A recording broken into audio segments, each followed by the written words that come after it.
We welcome now Senator John Horhn. He serves Hinds and Madison counties, also serves as the chairman of the Senate Housing Committee. Senator Horhn, good to see you, sir. Thanks for joining us.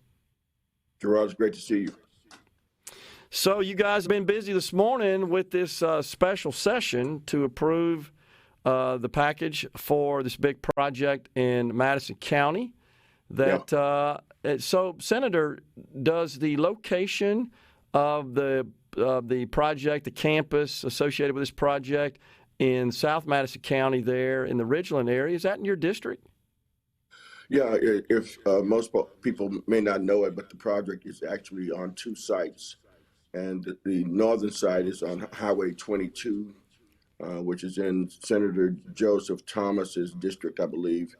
And it bleeds into Senator Bradford Blackman's district. But the southern portion of the project, which is the second site, will be on County Line Road, right at Highland Colony Parkway, which is smack dab in my district. Yeah.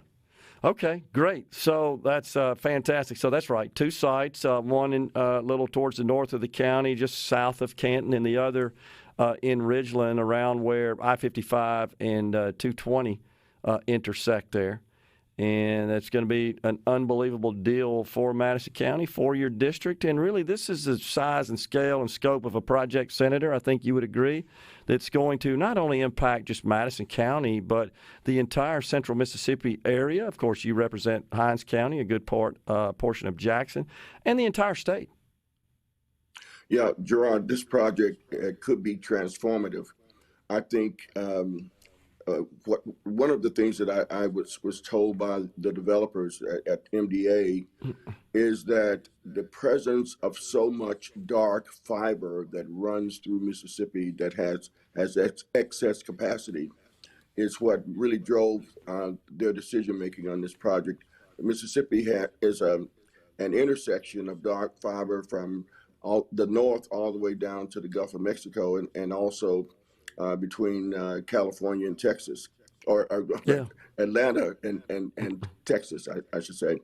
And so that dark fiber was probably the greatest asset that we had, and our ability to generate energy that is renewable as quickly as we have demonstrated we can do.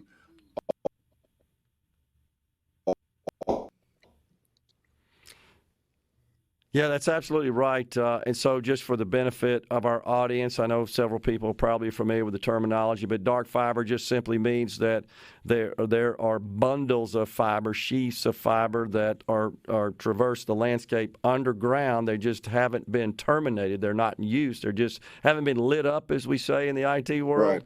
Right. But they're there available, and you're absolutely right. Our geographic position makes us perfect because we do have fiber that runs north and south and fiber that runs east and west, connecting, for example, Atlanta and Dallas, where you've got lots of facilities to tap into that fiber and the carriers that will light that up and provision it. So, yeah, absolutely. Big deal.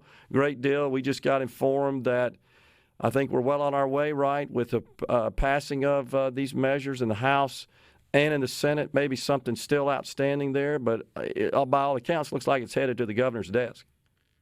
Well, we're recessed until 2:00, at which point we hope that the House will have taken up our bills.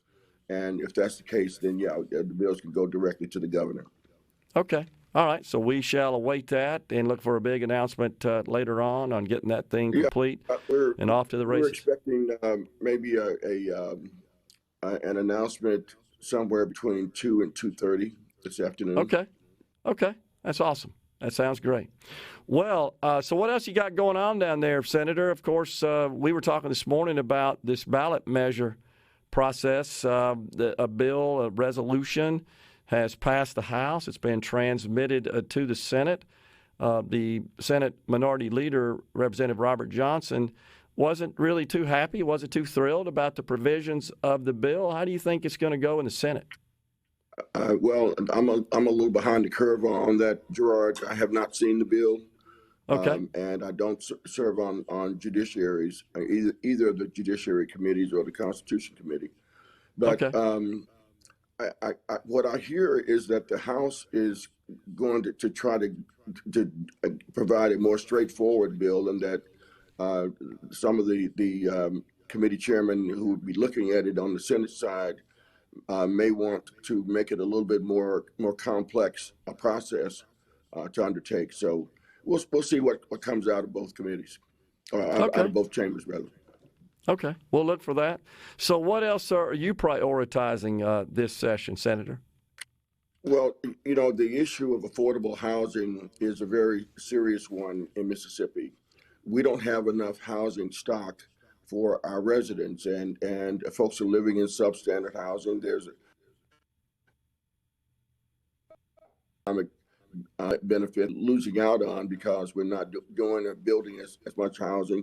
Developers could be doing more, but the cost of how the labor issues around building houses, the materials have gone through the roof since the pandemic, and insurance has really become a nuisance for anyone trying to do affordable housing. So you have developers who could be doing more housing on one end, and you have folks, the end users, who need better housing. So I'm going to be pushing for a low-income housing tax credit to mirror the federal low-income housing tax credit, and it just incentivizes developers to be able to do this type of housing and make it where it's sustainable. Okay. Gotcha. So, do you anticipate that this would be a refundable tax credit so that even if a Mississippi taxpayer does not have a tax liability, doesn't owe any taxes just based on their income and deductions and so forth, or they have zero taxable income, they would still be eligible to receive this credit? Well, again, we're working out the details of it. That's one of the considerations that we're is how can we allow it to, we want it to be transferable and to be sold, or do we want whoever buys the credits to hold on to them? So Okay. we're still working that part out. Okay. I'm with you. Makes sense. All right. Anything else you're working on in the Housing Committee, and what else are you hearing in the Senate that it seems like is going to get prioritized? A pet peeve of mine in this metro area is illegal dumping. There are too many folks that are just using our countryside, our back roads, as their garbage pit. And so I want to implement some stiffer penalties to require the folks, if they get caught, they're going to have to clean that mess up. But they also would risk financial penalties as well as jail time. Okay. Interesting. Anything? What do you think about school choice? You know, that's getting a lot of discussion, at least underneath the dome there. Where do you stand on that, Senator? I'm not. I understand the concept of school choice, and you allow a child to not be hindered by their zip code in terms of getting a good education.